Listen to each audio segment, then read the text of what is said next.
Okay,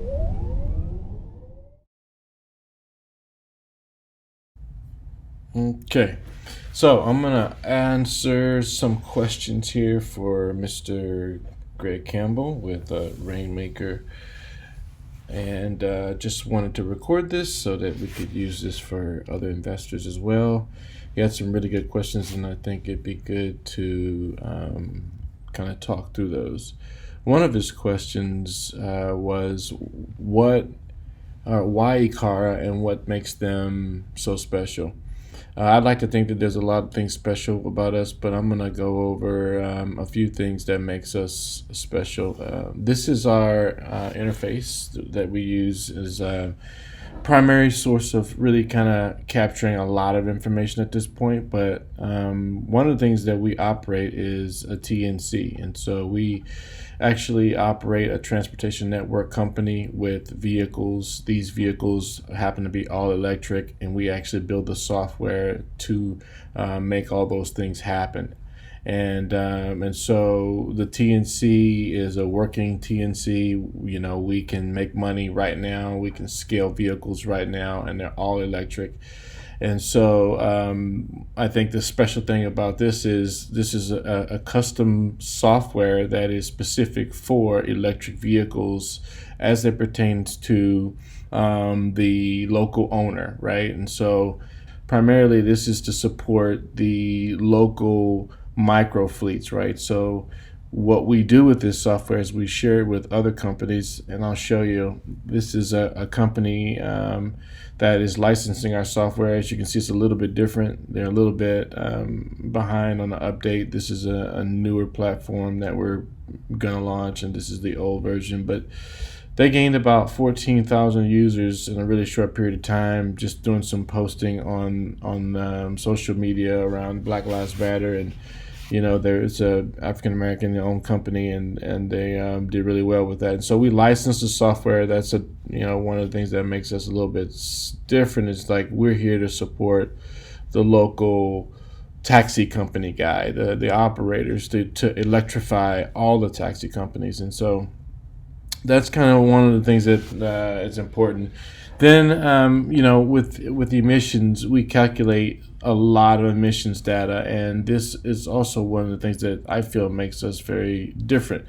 I'm not going to show everything on this demo, but we are collecting a lot of data, including new data that we're now working through, which is some patented hardware that we're doing on the cars to take air quality as they're moving down the road. And so we've already started testing that, and we found that the cities would love to have that data, because any government funding that that'll come forward, these cities that have the information will probably be the first to get some of that money as well. So the data becomes really important in that aspect. But we capture all of the gasoline, carbon, trees planted, things that we're doing to help reduce emissions.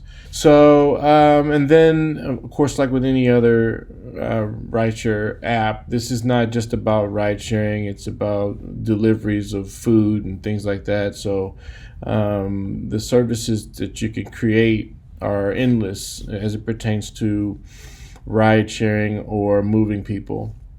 One interesting thing that we did was we created a thing called routes and quick scan, so that people can scan a QR code, get in an electric car, calculate the data, get every aspect of that ride done, and use it as more of a shuttle than anything. And so we're getting ready to test that in Vegas here pretty soon with a company called Captain that just started to use all electric cars. We want to pilot there on our licensing side, and then eventually use that as a platform for us to grow nationally because of the activity that would happen in Vegas.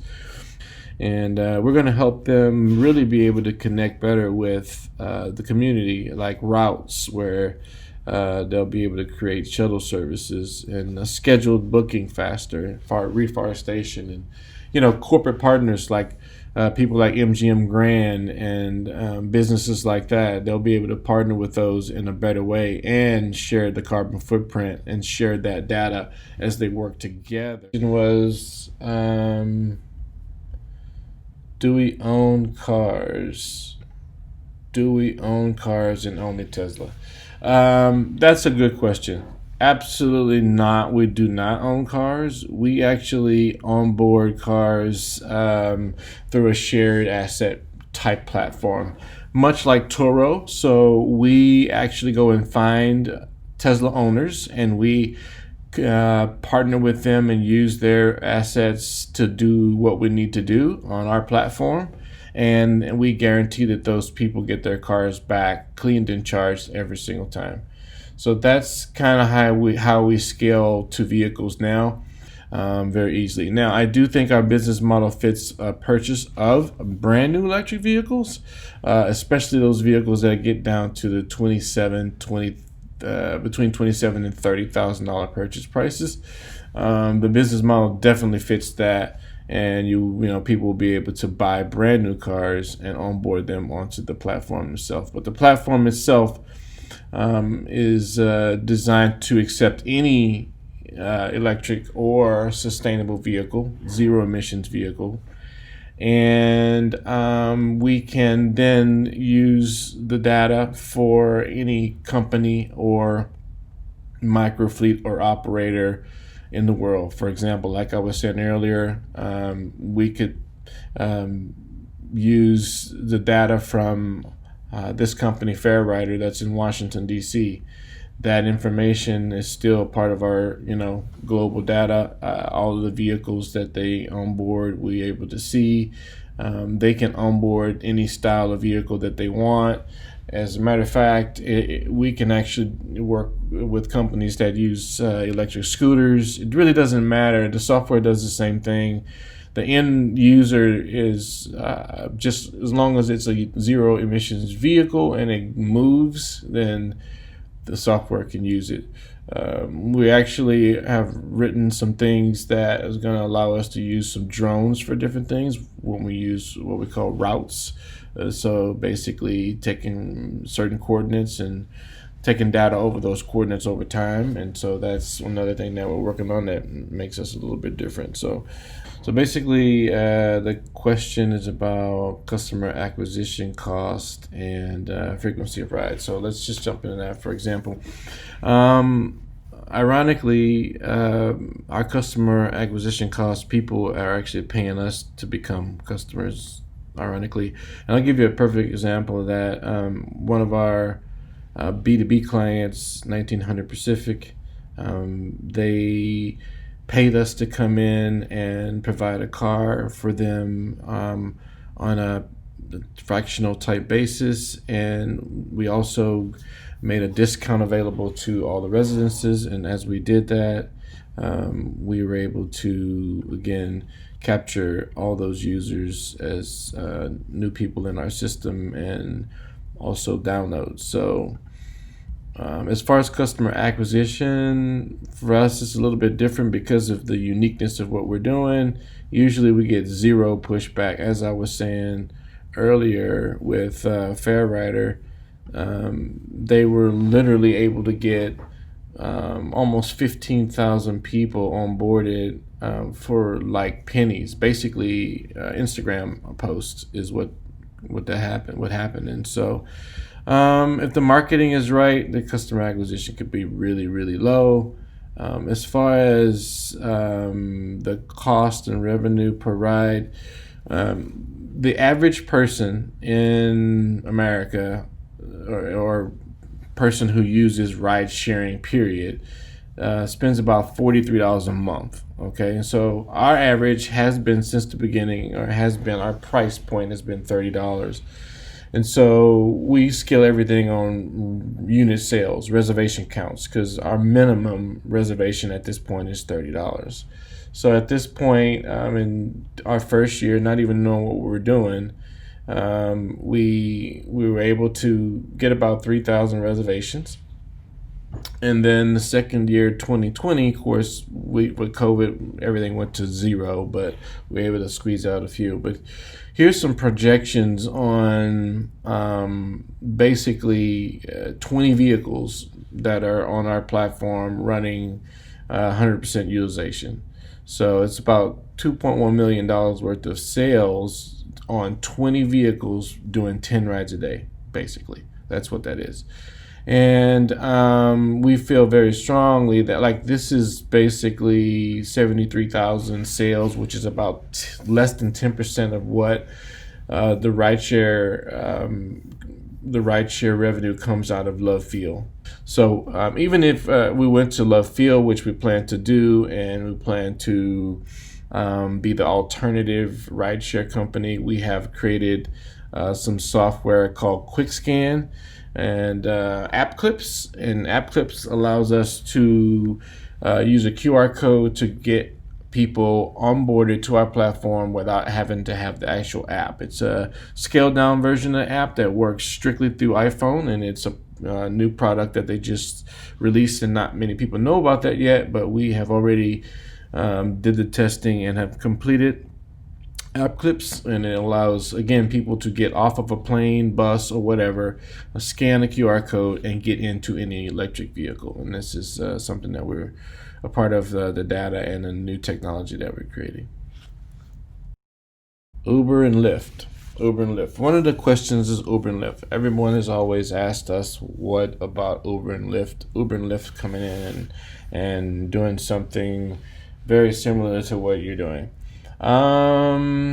I would say that I'm gonna propose an argument that we're probably more of an acquisition for an Uber or Lyft than necessarily them doing what we're doing, and I'll tell you why. Well, first off, part of our competitors. I just want to go there real quick. Alto is a company that is in Dallas, Texas. I think they're in Houston now. They raised $15 million. They bought a lot of bad assets as far as gasoline vehicles that they now have to maintain. They have no patentable tech. They have no licensing. They're not sustainable. This company is just a black car service and white cars. They raised $15 million in like a few months. Best Mile actually writes the software for Alto. $30 million company. I say that we're more cost effective than them because we're a small team. We run faster and more effective, and our software is built on a multi-tenant architecture, and so we're able to do things much faster. And then we take in, electric vehicle and air quality tech at the same time. RideCell is another one of those bigger companies that makes and writes software for operators out there. But again, we've spoken to them, more of an acquisition position with them. They have no patentable tech as far as what we're doing with air quality, and then our development costs again are way more or less than theirs are. And again, with Uber, them being a rideshare company, and they are somewhat of a competitor as it pertains to getting rides, but for us, it's about micro fleets. It's about empowering micro fleets, which we feel is a way better position than what Uber is offering as a solution to transportation today. Because we feel like micro fleets, before they disrupted the taxi industry, micro fleets were fine. They were probably more expensive than they should, and now we can get back to that. Micro fleets that are specifically electric are more affordable. Here's just an example. Our direct cost is, leasing fees, insurance, and car cleaning. We can scale any city in America just by sharing assets and keeping these things really simple and clean. It's really not not rocket science into that manner, but that's the kind of thing that makes us different than Uber and Lyft, is because just like Fairrider here, that scaled over 14,000 users as a small group in the city of in Washington D.C. area, and as you can see, they still have people all over the United States that downloaded their version of the app simply because they're, it's military driven. So if in fact, he wanted to scale in one of these areas and go as a small group and franchise his own business now, he's got a cell group of riders that he can start already. And so this is very powerful. This guy is in Washington, D.C., and we can literally help him scale his business up the whole East Coast here. By helping him connect with those people. So that's a beautiful thing for us. Again, our goal is to help the micro fleets of the world, use these electric cars as they scale. That's another thing. So they're doing like 14 million rides a day right now, Uber, or maybe not right now, but when things are normal. We know that Ubers, the Lyfts, the Grabs, these are international companies. These are the two U.S. companies. We know that they're going to be the Walmart and Target of mobility. We get that. We know that. That's not what we're trying to be. For us, it's more of being a Whole Foods environment and watching that environment start to emerge. And there is so much opportunity in those environments, including what we call Ecarra service, where we're able to really connect with the EV owners from a service level, because service is not like changing oil, it's more of technical information and technical data. So being a support to those people who own these vehicles at scale is a big deal. It's something that we should be prepared for. Also, as it pertains to solar charging, that's something that we're really interested in being a part of and helping the community out with that, and we have plans to do so with that. So, I get for Uber and Lyft to change their business model. I think for them to go to a more controlled environment at 14 million a day, they would lose a lot of money to do that. I think what would be smart for them is to support a company like ours and watch it develop, and then they have a place in this more niche style market until it expands to be something that is more of a dominant force, which is we're looking at 15 years for sure before electric vehicles are a dominant force, 10 to 15 years easily. So, but this is the decade of massive change in that space for sure. Yeah, so I'm gonna kind of talk to the other question, which is our rollout plan, and then our funding and what a potential waterfall looks like.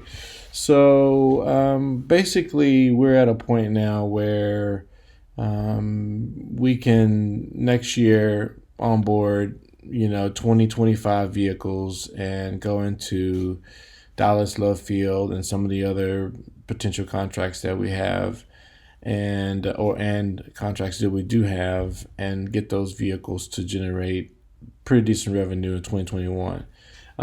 With 250 vehicles, we feel like we can scale. This is pretty modest. Again, this is not a lot of vehicles. This is just going in for the niche market, like really being effective in those airports and residences and things like that. For example, this is before COVID, during COVID, 241,000 people deplaned the airport, right? Got out of the airport and got into some type of transportation. That was in April this year.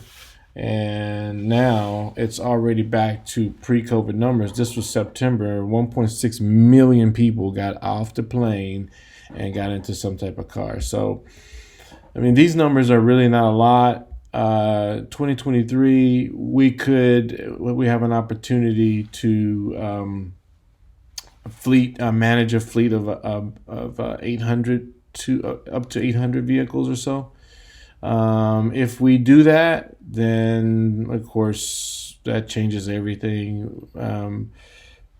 This is using about 1,000 vehicles, generating 10 rides a day. It's about 138 million bucks. Again, our expenses are pretty clean. This can get even better. These things are really not that. I mean, most of this is manpower, and then I think over the next 3 years, if things continue to go the way they are, we will get to this. Well, not even a problem, because this is just, again, one small number of vehicles. We're talking about 1,000 vehicles or less on a platform that is really cost effective. So our rollout plan is really by December, we want to have the fleet management part of our software done. What that means is there's a part of this platform that we want to be able to control large amounts of vehicles. We have developed this platform and what we call a street link. And so we can, with a little bit of information, be able to communicate with the car, give the car details, be able to give it directions, that kind of thing. And so in doing that, we feel like it'll once we get that fleet management part of that done, which is it gives us the ability to onboard large amounts of vehicles at one time, then we think that that's going to be a really huge game changer, because at that point, we could take 800 vehicles, and then we can control those vehicles and put those vehicles anywhere we want, anywhere in the world, as long as they're somewhere where there's internet. So January, we've already talked to Dallas Love Field about being an alternative, exclusively an alternative in Dallas Love Field. Again, about 10% of what they do post-COVID in ride shares is about $3 million worth of business for us. 10% with 2025 vehicles. So that's kind of how we get the spike in revenue here in 2021 is kind of attached to that Dallas Love Field thing. It cost us right about $40,000 to make this happen. Onboarding vehicles, onboarding staff, getting people mobilized, getting the cars mobilized, paying all of the fees, et cetera, et cetera, et cetera.